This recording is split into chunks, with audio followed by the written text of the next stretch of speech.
everybody, and welcome to day one of Vlogmas, which is oh so exciting. And the thing that just made me smile so much today is just as I was about to sit down to film, it started to snow outside, and the snow is picking up a little bit. The flakes are getting larger, and it just felt so perfect that I was sitting down to film the first episode of Vlogmas 2024 as that was about to happen. You know, I thought a lot about actually doing this year because it always is a lot and it takes a lot out of you to film so many videos in such a short time.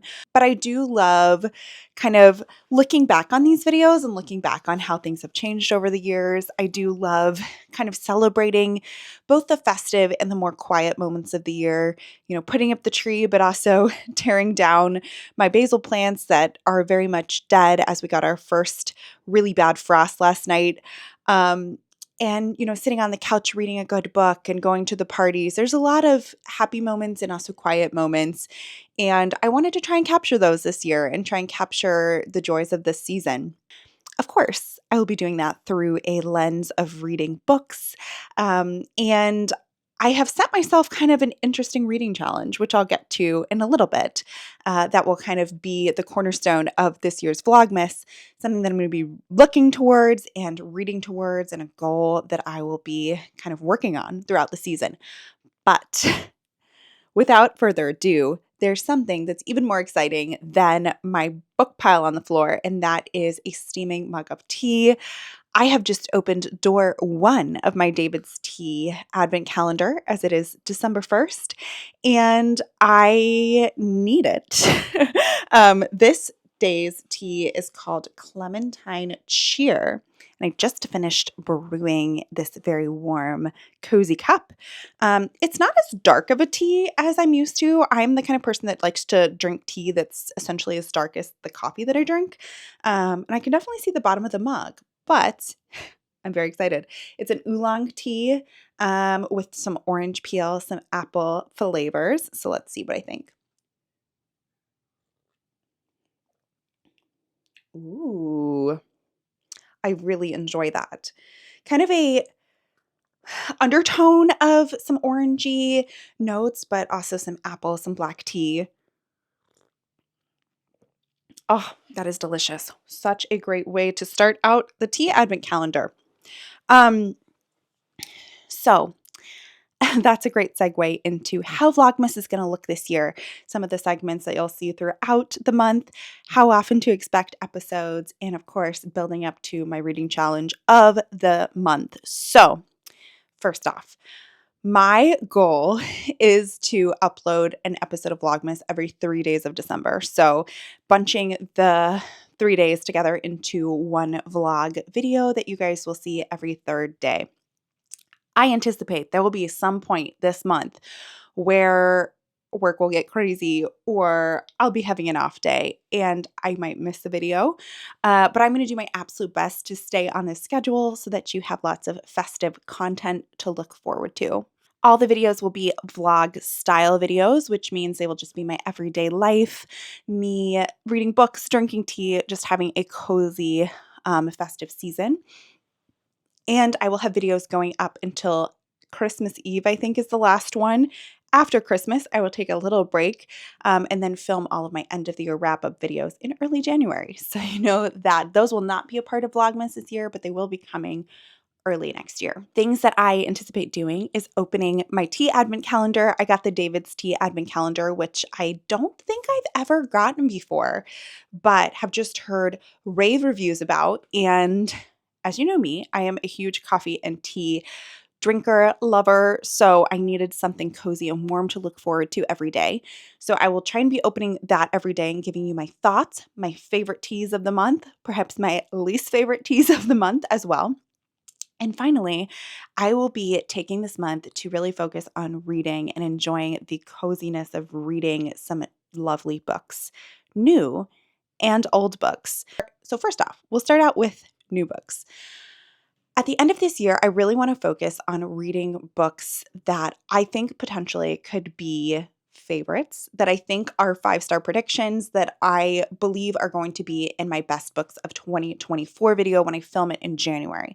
And there are 3 books that I haven't read yet this year that I really think are going to meet that. The first one is Funny Story by Emily Henry. Have not read it yet. I always love reading her books on audio, and so I'm hoping to read that this month. Second up is In Memoriam by Alice Wynne.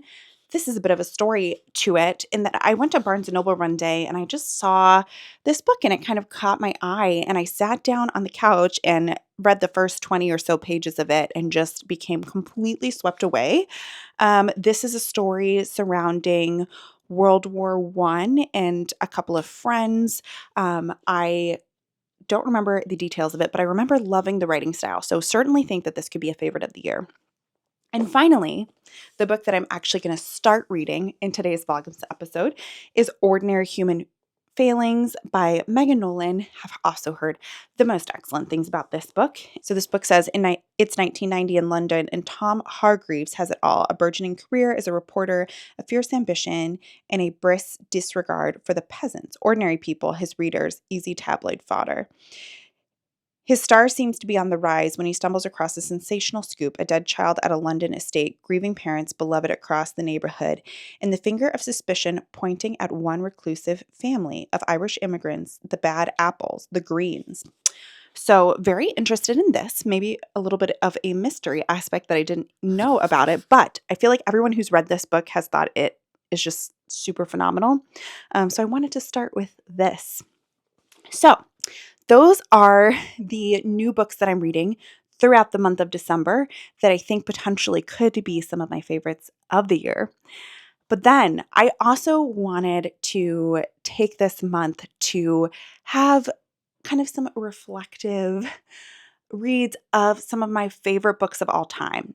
I am not a rereader. I don't know that I've ever reread a book on my channel, but there are some books on my shelf that I call my favorites and that I remember loving, but I haven't read for like 6, 7, 8 years. So it feels right that I should revisit some old favorites and see if they are still my favorite books. I have always called this book my favorite of all time. Whenever anyone asks me, that is Charlotte's Web by E.B. White.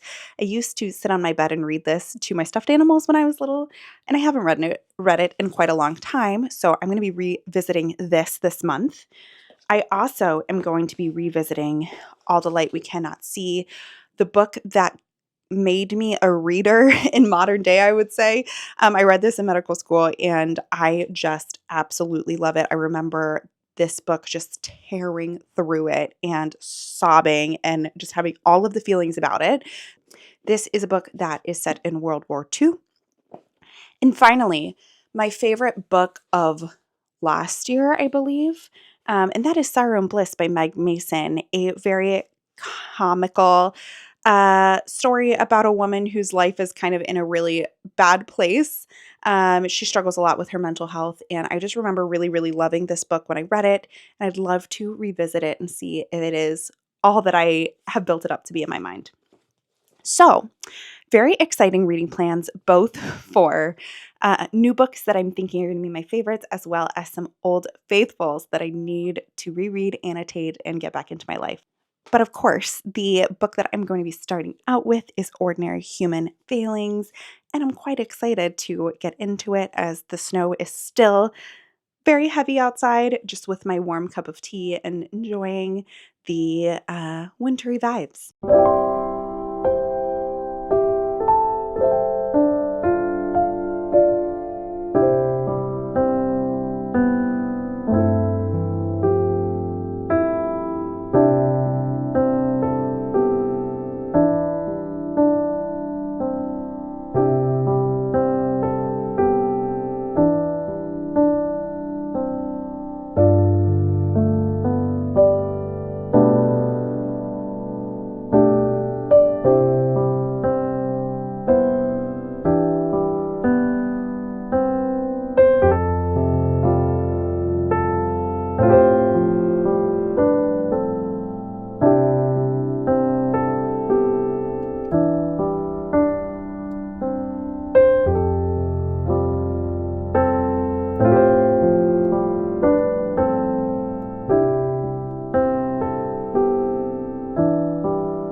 So it is day 2 of the tea advent calendar. Today's tea was called Alpine Punch, and it said it has notes of coconut, almond, a little bit of apple. So I'm going to give it a go. Also, I realized I need to come up with some kind of star ranking for these teas because it's going to be impossible for me to rank 25 teas just randomly.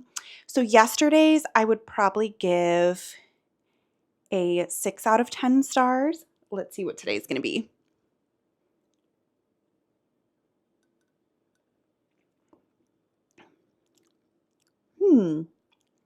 I don't get too much flavor. It smells divine, like it smells like coconut. It is very warming, but I feel like yesterday's tea had a little bit more punch to it. Definitely nutty is the main flavor of this tea. I think I'll give it a 5 out of 10. Not bad, but I preferred yesterday's. Yesterday afternoon, I decided to go to Target to buy a new board game. Tyler and I did get to play a lot of board games with the family when they were here for Thanksgiving. And we played a lot of Wingspan, which we really enjoyed. But I figured that I wanted to get a new game to try it out for this month of December. And I ended up going with a game called Everdell. Kind of complicated, lots of punch out pieces. The instruction manual could probably be described as a novella.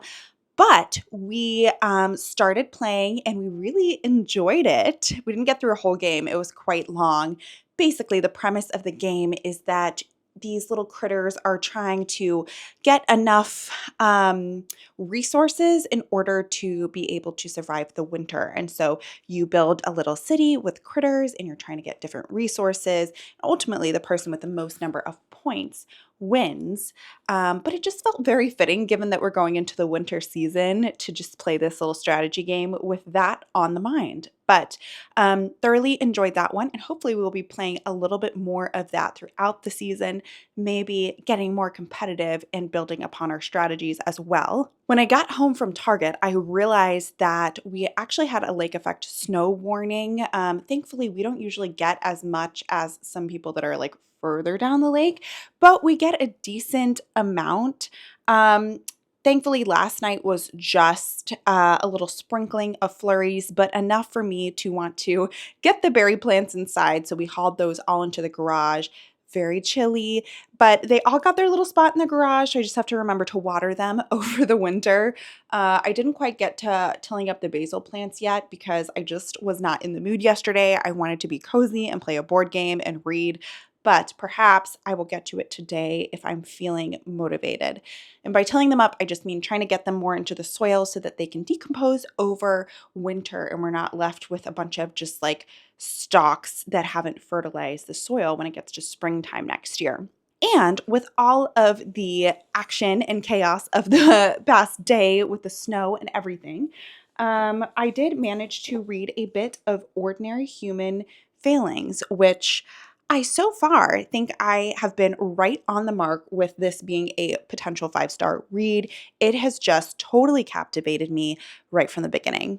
At the beginning of the book, you are reading from this character's point of view. Her name is Carmel, and she is the mother of the child that has gone missing. And so you get one brief chapter from her, but then you quickly switch over to Tom Hargreaves, who is very much the protagonist of this story, a cutthroat journalist of tabloids who's really looking for essentially exploiting people to get his stories to be read, but doesn't have a lot of respect or care for the people that he's talking about.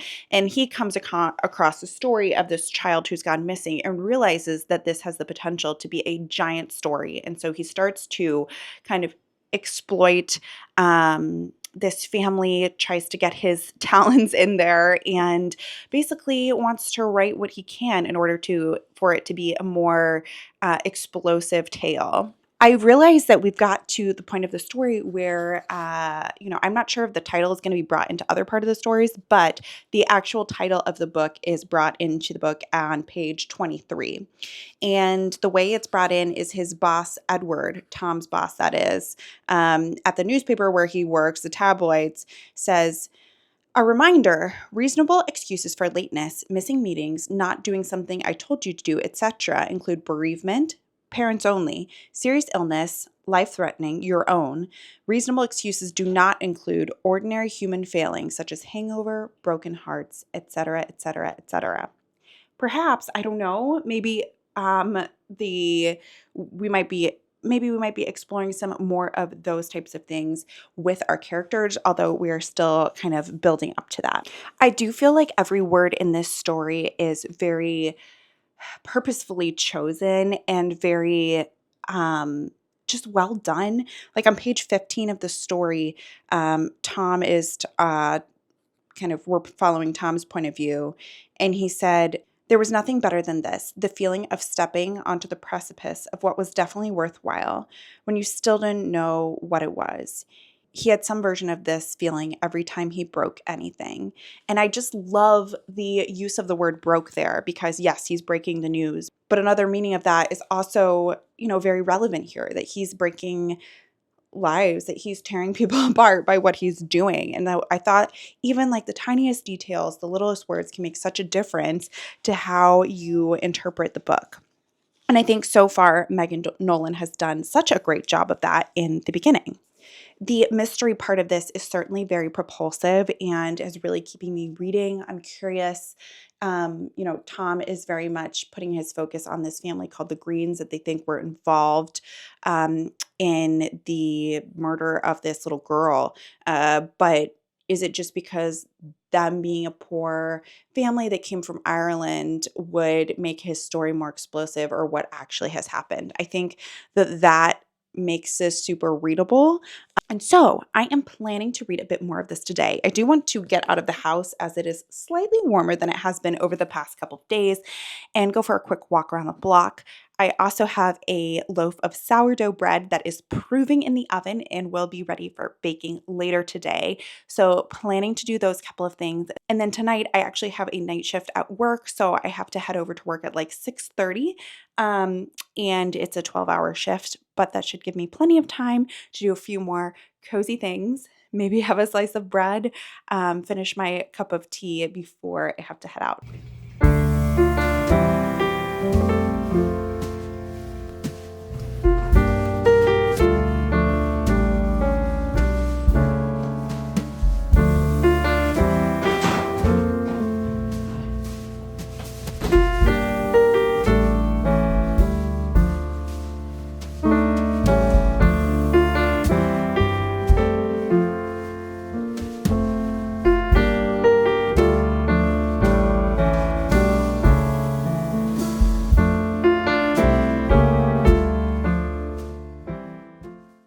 Well, I am truly in my comfiest PJ clothes because I woke up from my night shift not too long ago, but I just wanted to be cozy and comfy today, so this is what we're getting.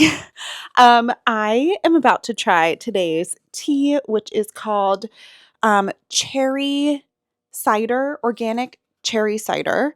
It has the most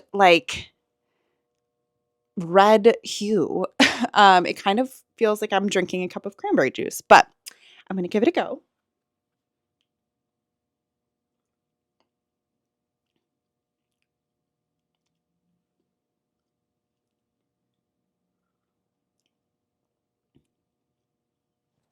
Okay, not my favorite. Um, Very tart, but not very much like sweet cherry flavor. It's fine. I just don't know that I love fruity tea so much. I'm much more of like an Earl Grey with a little bit of some type of like herb note. So I'm going to give it a 3. Definitely not my favorite, but I will still enjoy it without a doubt. So yesterday, I ended up baking my sourdough bread, which really did not rise in any way, shape, or form. It ended up in the compost bin. So sorry for that jump scare shot of my loaf on the top of my compost bin. But then Tyler was very frustrated by our failure of the sourdough loaf. And so he decided to bake another loaf, which turned out much better, had a really nice rise. And we think we're messing up when we're folding the dough. without getting too complicated. So we made a couple changes, and I think we're onto something with this. The second loaf was much improved. I think the only thing that we would have wished for was maybe a little bit more time to rise, because the structure in the middle felt a little dense, but we were really happy with the flavor, and the rise was much better. Today will be an off day for sourdough, as we have an entire loaf in the pantry and probably don't need more bread, even though we enjoy trying to perfect the craft of sourdough making. And I actually finished Ordinary Human Failings yesterday, which I did not think I was going to do. I thought this was going to be a bit of a rollover into the next Vlogmas video. You guys were going to find out what I thought about it then. But I just became so profoundly sucked into this that I literally could not put it down. So here you go. So one thing I thought was really interesting about this book was the thing that was drawing me forward kind of evolved throughout the book. At the beginning, I saw this as kind of like a true crime mystery novel. What happened to this young girl? And is the reporter, or what is the reporter going to say happened versus what really happened? But as we progressed in the story, it started to become much more of a deep character study of this family and how ordinary human failings, things, very ordinary things that families go through, heartbreak, financial issues, issues with alcoholism, etc., could have anything to do with such an extraordinary act of violence. And so we really flash back and look at really three main characters in the family. Carmel, who's Lucy's mother. Lucy is the child who is basically accused of murdering this other young girl, Mia. So we follow Carmel, we follow Richie, who's Carmel's brother, and we also follow John, who is Carmel's father. And for the most part, that's kind of the structure of the book, where you're learning more about the circumstances of this family that is certainly in a very melancholic and difficult place when we meet them, and how they got to this point. There isn't much of a thesis to this book. And in some ways, I think that's kind of the point. And I think that this book is kind of the antithesis to the tabloid story that potentially Tom was writing. That this is really the not, punchy, here's the title, here's the secret, read one paragraph and know what happened, but more of the ins and outs of the everyday of these lives. And that potentially is the point of this book, that you can't know anything or everything about somebody from an article or from a tabloid that's trying to expose something, because they're never going to really truly understand what's happening with a group of people. There's one paragraph on page 192 that says, "There is no secret, Tom, or else there are hundreds of them, and none of them interesting enough for you. The secret is that we're a family. We're just an ordinary family with ordinary unhappiness like yours."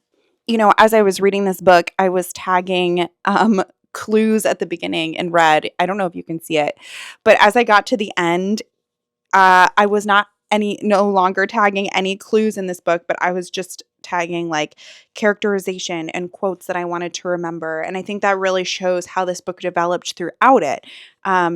It really stepped away from being a mystery book and stepped into being a really thought-provoking and beautiful family story. I do have a couple of things that I can't decide if are taking this from a 5-star to a 4-star or not, and I might need to think on it. So perhaps that will be the holdover into next week's vlog video, or next Vlogmas video. The structure of this book at times is a little bit odd. So I did say that for the most part, we got 3 different parts, flashbacks into different members of the family, and really a deep exploration of these characters. But you also got little weird paragraphs that were kind of from different characters. And it acted as like a little teaser about what a character might be thinking or what might have led to that certain situation. But sometimes I found it a little confusing to be like in a third person omniscient I don't know if I'm using that word correctly, but a third person point of view where you know what a character is thinking and switching between them so rapidly within a part, and then also having dedicated parts to the characters themselves. Sometimes I found that like I had to look back and be, you know, very sure about who I was reading from. The other thing is there's a small part of this book from Lucy's perspective, or not from Lucy's perspective, in third person about Lucy, which I found probably not how a young child would think in terms of the writing. I think it's so hard to like write a young child in a believable way, but also that fits into the writing of this story. So I'm still mulling over how I think about that specific part of the book. But those two things aside, I really, really, really loved this. I thought it was absolutely stunning, compulsively readable. I read this in literally like a day and a half. And just so like I cannot describe how incredible the writing was in this book. Like I was piecing through it to try and read to you guys like a paragraph that really shows what this writing is and why to read it. But to be honest, like the whole book is just written in a stunningly beautiful, thought-provoking way that I think most people will really enjoy reading. So I'm not going to rate this right now. I'm going to think about it. It'll either be a 4 or a 5 stars for certain. So in the next Vlogmas video, I am planning to read most likely In Memoriam by Alice Wynne. This is also kind of hard-hitting, so I am having some mixed feelings about reading it right after reading a very hard-hitting book, but I think I'm going to read this one next. And of course, I will tell you my final rating for Ordinary Human Failings. Continue enjoying coziness and tea. So with that, thank you very much for watching today's Vlogmas video, the first video in the series. I hope you guys really enjoyed it. Please tell me if you made it to the end with a snowflake emoji, and also tell me, are you doing Vlogmas? I want to watch all of your videos and what things you're looking forward to during the month of December, or specifically what books you're excited about for December. And with that, I will see you back with another Vlogmas video very soon. Bye.